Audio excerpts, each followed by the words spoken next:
Welcome to Queer Conversation with couple Jessie Stoelwinder and M. Williams from Western Australia. My name is Silke Bader. On March 29, Celebrity Cruises launched a groundbreaking campaign to change the face of travel marketing and to address the underrepresentation of different groups in travel imagery, including LGBTQIA+, minority ethics, people with disability and plus-sized individuals. To do this, the brand has collaborated with world-renowned photographer and LGBTQ+ advocate Annie Leibovitz and a group of diverse change-making photographers to capture a stunning range of imagery and create the world's first diversity-focused open-source image library to help other travel industry brands join the diversity and inclusion journey free of charge. One of the photographed couple by Jared Zhang was Australian Jessie Stoelwinder and M. Williams, a married same-sex couple with a 6-year-old daughter. Jess and M believe by sharing their story and experience they can help others feel less alone. They would have loved to have seen this kind of representation themselves when growing up. Let's have a quick look at what's behind the photo shoot by Jared Zhang.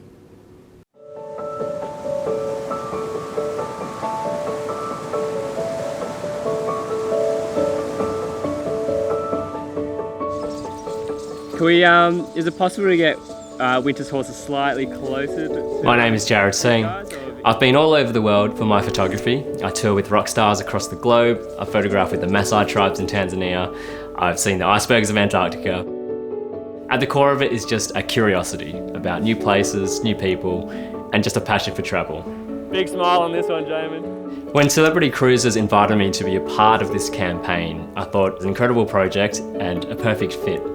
A project like this empowers those who often have felt underrepresented in the space and has the potential to create change. Great, they're all great together. I don't think I'm going to interject at all.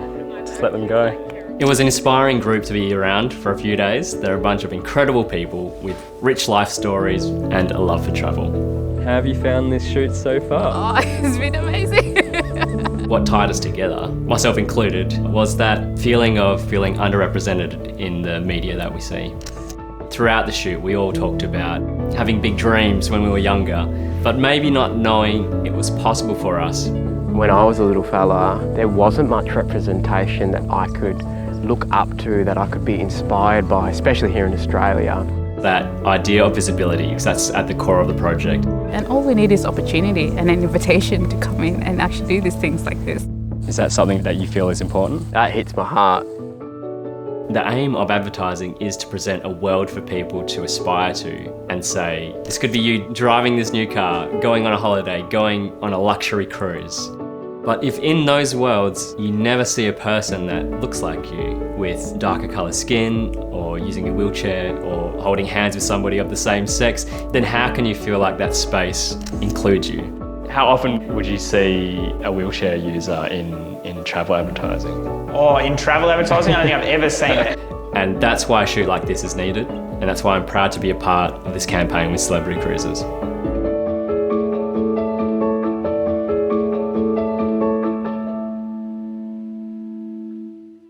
Celebrity Cruises just launched a groundbreaking campaign to change the face of travel marketing, as we have just seen. Annie Leibovitz is a well-known photographer and advocate for the LGBTQI community. Did you know what you gotten into and how did you get involved? So the photographer that we worked with here in Perth was Jared Zhang. So they chose, Annie was one of the photographers that they chose all around the world, but we are lucky to have one of the world's best travel photographers here in Perth, Jared. And I've met Jared a few times throughout the years, and I saw that he was looking for people who were diverse and who felt that they were underrepresented. And so I sent it through to Em and had a bit of a chat with her about it as to whether, she thought this is something that we'd be keen to do. Basically just put our names forward for it. And we were chosen to take part, which felt like a real honour. Yeah, definitely.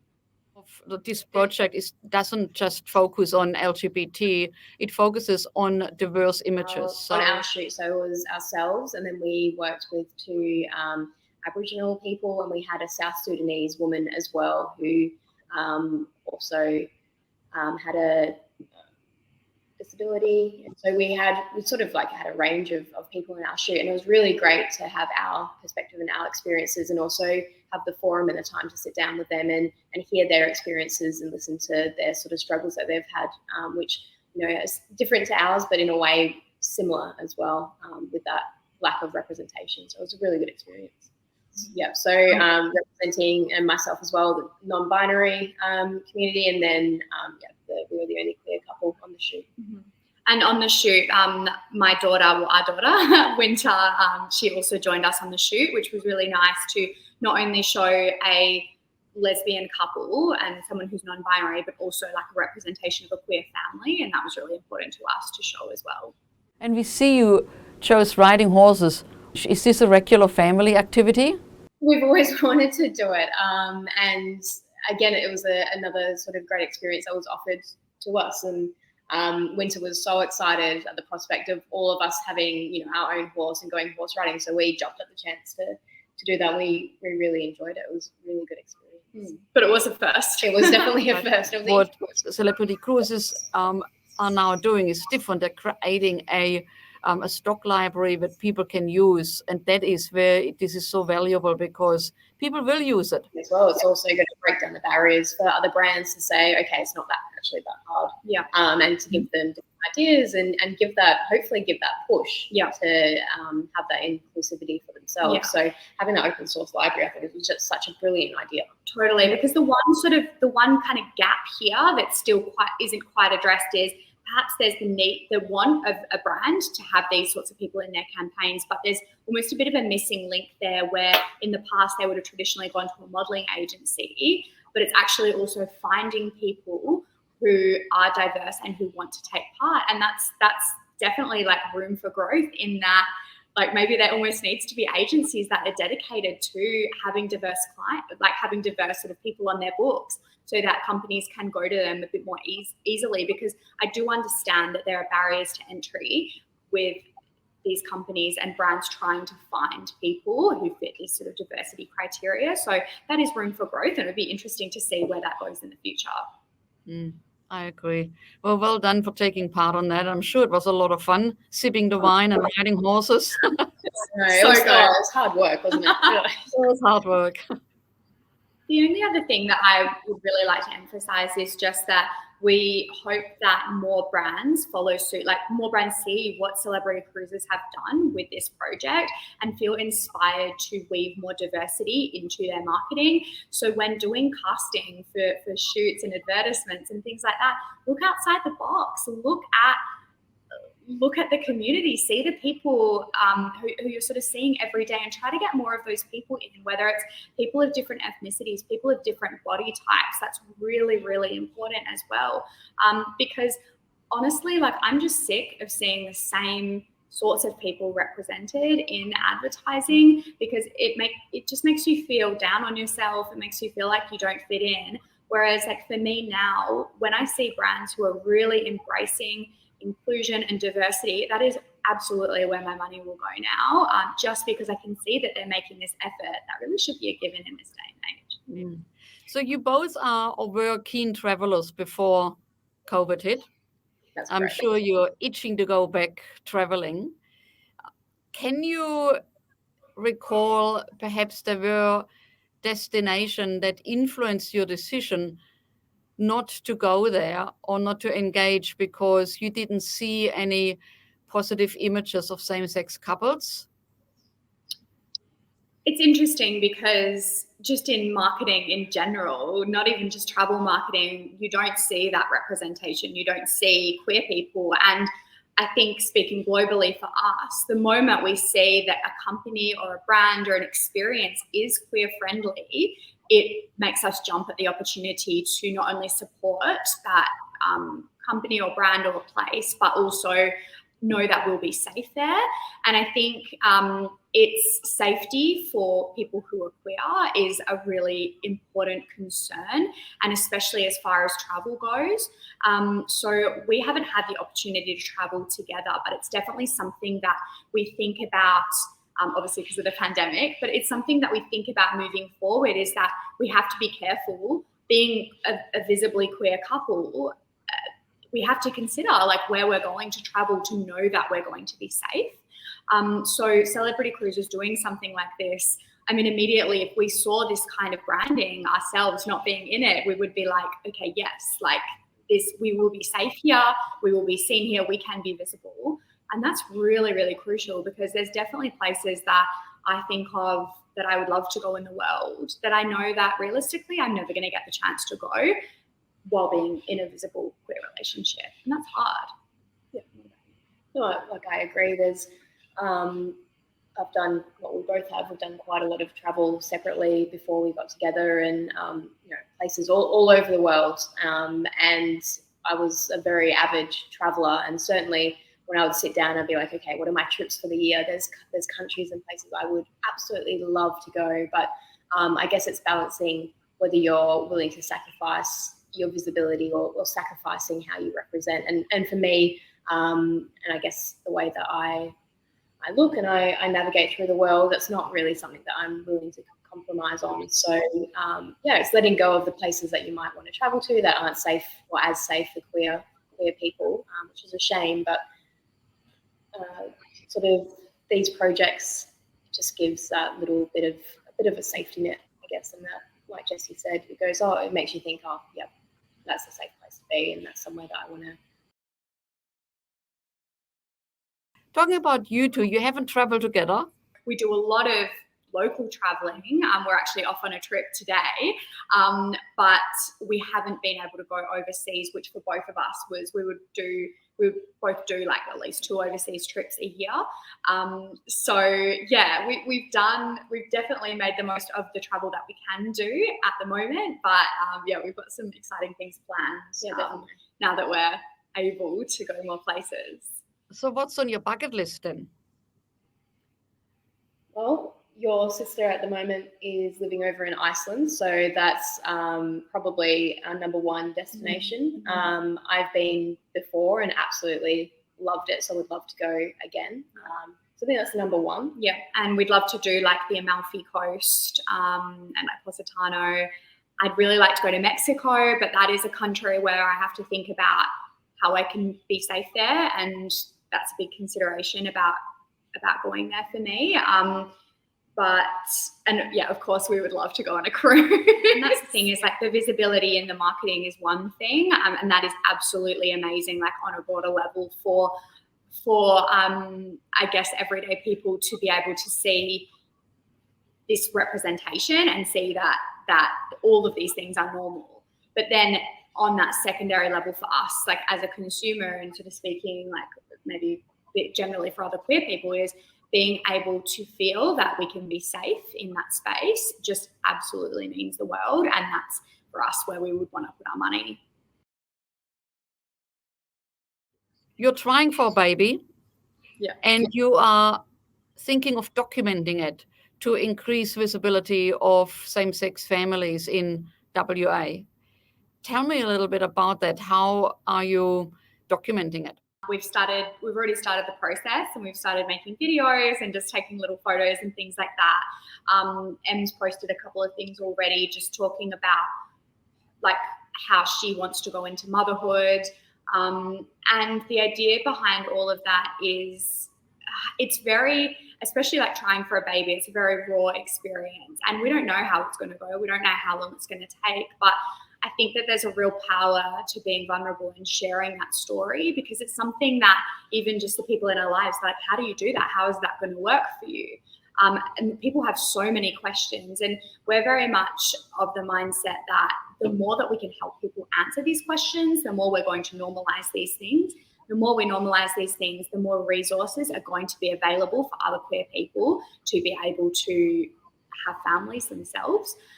So it's vitally important to us, even though it's a bit nerve-wracking, like exposing like such a private journey. And obviously we're going to be choosy in terms of how we want to show that, but we really do want to be able to answer people's questions about the process, even some of the real like maybe invasive curly questions. Like we're quite happy to be open about it, because if it can help just one other person, then that would be fantastic. And I think a lot of it maybe stems from my own experience of being queer, obviously we've got different coming out journeys, and we have like a sort of a different timeline of where that happened. Where I was openly gay from sort of as early as I can sort of remember, and I think a lot of it stems from when I was younger, and I look back and I remember the lack of visibility, or the lack of, and having these deeply entrenched questions of like, what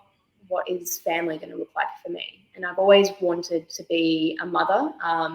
However, being non-binary, I've always felt this disconnection with my body. So as much as I've always wanted to be a mother, I've always known that I didn't want to carry.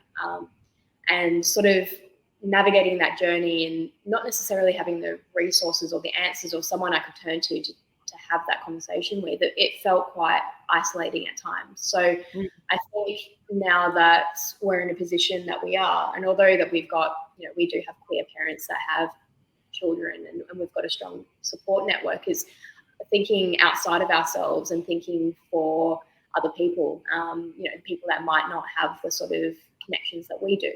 And so, like Jessie said, even if we can sort of help one person along the way, that one person could have been me when I was younger, and that would have made a world of difference at that time, to sort of see and believe and know that I could have that one thing that I wanted. So that's sort of, that's my motivation, and I know that for our conversations that's important to Jessie as well. And I also think it's really important to have visibility, not just in queer networks and not just with queer audience, but with mainstream audience. So cis-het people, for them to understand our journey, because at the end of the day, that's how we'll get more support on a wider level. And eventually, we can really start to make changes on in terms of policies and access and things like that. So it's really important for us not just to share our story in our echo chamber, but to go wider than that. And we sort of see that, because we're happy to talk about our experience, we see that as almost our responsibility, because we do come from a place of privilege where we do feel safe, we do have really good support, so we have that strength to be able to go that bit wider and just sort of show everyone what this is actually like. Because a lot of people, the first thing they ask is how's it going to work? How are you going to do it? Who's going to carry? And we're happy to talk about that. And your daughter, is she excited? She's so excited. And honestly, she knows. We've told her as much about the process as she's 6. So there's a lot of it that she can understand. And we have a really fantastic book it's about how to make a baby, but it's got all sorts of families in there, queer, straight, all sorts of ethnicities, people with disabilities, and really think about children's books. That's how they should be, and that's what we're doing with this campaign, is sort of saying that the sky's the limit in terms of the people that you can choose to be in your marketing. But Winter, she's really excited about it, but she'll even say, it might be a boy, it might be a girl, they might be non-binary. When people say, oh, children, they're too young for that, they're too young to understand that, it's no, they're not. They're not. And the more that from a young age they are exposed to this is what's normal, the less prejudice they're going to have growing up, the less unlearning they're going to have. So it's really important to us to share with her as much as we can, because, this is her story as well. Your surroundings, such as schools and family, immediate family, are they supportive of your journey? I think we're really lucky in that we haven't experienced a whole lot of prejudice, unlike so many queer people. So we are coming from a place of privilege in having that support. In terms of the school environment, I was definitely nervous when I put my daughter in school and for parents to start finding out that we were gay. But for us, a lot of it's about, again, being visible. So being there together at school pickup, people seeing that we're a couple, not shying away from that. And we'll go into her class and be a parent helper. And so the children are getting to see someone who doesn't look like a, classic woman. And children, they just want to get to know you. They don't care. As long as you're fun and you've got good jokes. Yeah. No one really, the kids are fun. Yeah. So it's been good. We've been lucky and really lucky.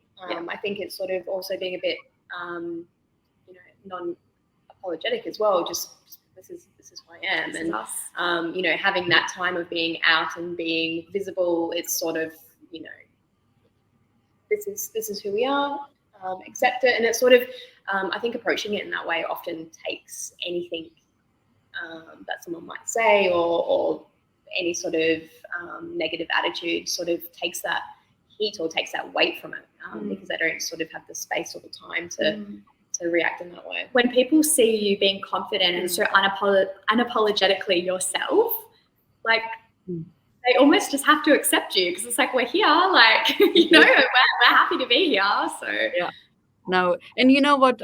It's this kind of activism that you are involved with on a day-to-day level as parents, as gay parents, but also what you've done with this photo shoot. You will probably see you one day on a big billboard promoting WA. Who knows? But you know, good on you for doing this and for waving the rainbow flag in WA. I wish you all the best with your journey. If you enjoy queer conversation, make sure to check out our website LOTL.com, where you will find more content on LGBTQI+ topics. And don't forget to follow us on social media. My name is Silke Bader, and thank you for your company.